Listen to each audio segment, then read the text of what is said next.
حضرت عمر رضی اللہ تعالی عنہ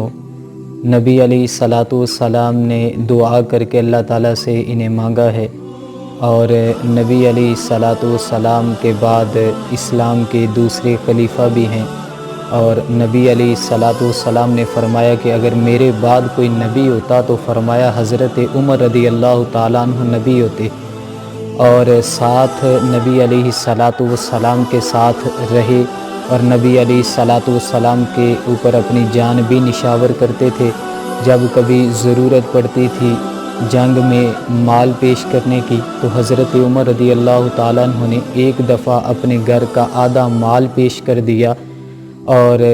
نبی علیہ الصلاۃ والسلام نے حضرت عمر رضی اللہ تعالیٰ عنہ کے بارے میں ارشاد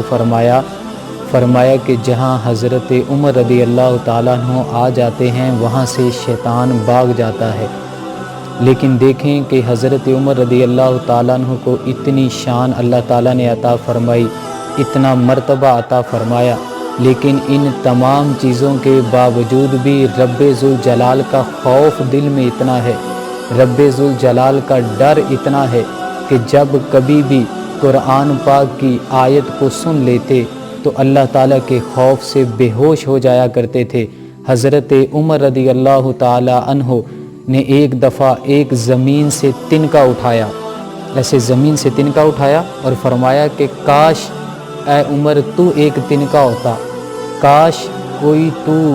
قابل ذکر چیز نہ ہوتا، اے عمر کاش کہیں تو تیری ماں نے تجھے جنا نہ ہوتا۔ اور حضرت عمر رضی اللہ تعالیٰ عنہ اتنا رویا کرتے تھے کہ آپ کے چہرے پر آنسوؤں کے بہنے کی وجہ سے 2 کالے نشان پڑ چکے تھے، اور انہی لوگوں کے لیے یقیناً اللہ تعالیٰ نے قرآن پاک میں ارشاد فرمایا ہے کہ وَلِمَنْ خَافَ مَقَامَ رَبِّهِ جَنَّتَانِ، فرمایا جو اللہ تعالیٰ کے سامنے کھڑا ہونے سے ڈرا اللہ تعالیٰ اسے 2 جنتیں عطا فرمائے گا۔ اور آج آپ اور میں اگر سوچیں ہم نے کتنا رب ذوالجلال کا خوف رکھا ہے، ہم رب ذوالجلال سے کتنا ڈرتے ہیں، ہمارا ظاہر اور باطن جو ہے وہ ایک طرح کا نہیں ہے۔ ظاہر میں ہم لوگوں کے سامنے نمازیں بھی پڑھتے ہیں، امر بالمعروف والنہی عن المنکر کا حکم بھی دیتے ہیں، لیکن جب ہم لوگ تنہائی میں جاتے ہیں جہاں ہمیں کوئی نہیں دیکھ رہا ہوتا، وہاں ہم لوگ ایسے کام کرتے ہیں جو اگر عوام دیکھ لے تو وہ ہم سے گن کھانا شروع کر دے۔ تو اس لیے ہمیں بھی اللہ تعالیٰ سے دعا کرنی چاہیے کہ اللہ تعالیٰ ہمیں بھی حضرت عمر رضی اللہ تعالیٰ عنہ جیسا اللہ تعالیٰ سے ڈرنے کی توفیق عطا فرمائے،